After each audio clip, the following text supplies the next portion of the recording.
So the cross-examination of Sean Diddy Combs' ex-girlfriend is still underway. It comes after the judge denied the defense's request for a mistrial. Combs has pleaded not guilty to all the charges, and his defense team says any sexual encounters were consensual. Let's bring in our legal contributor and trial attorney, Brian Buckmeyer. He's outside court with more. So, Brian, what's the latest from inside the courtroom?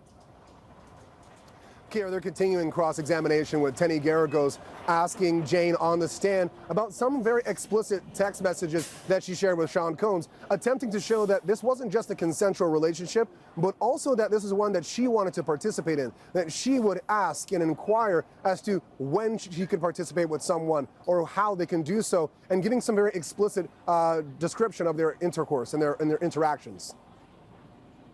Jane testified that Combs still pays rent on her L.A. home, but the key point there is that she testified one reason she wanted to move into that home was to keep Combs' bodyguards from finding out about sex with male prostitutes, and that suggests that his bodyguards were involved in arranging these so-called freak-offs. Does that undermine the prosecution's racketeering case in any way, you think?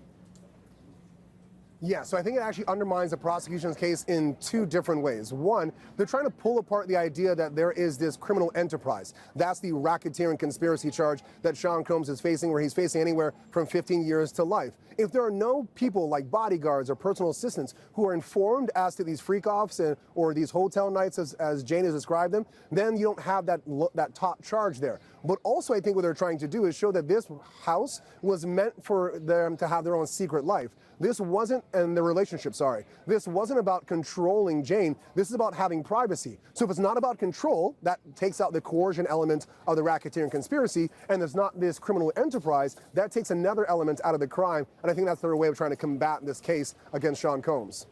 Got it. And Brian, cross-examination is expected to last, what, for at least 3 days? What are you watching for?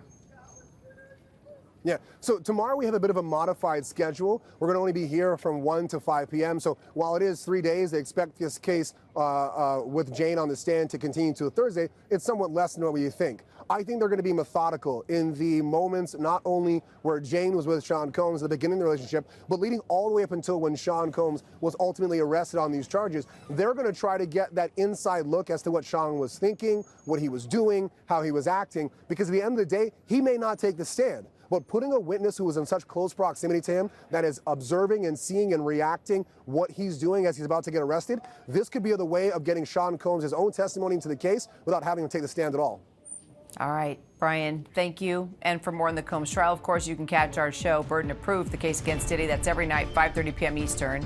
And also, Brian has a podcast, don't forget, Bad Rap, the case against Diddy, where we get your podcast. You can get your updates there as well.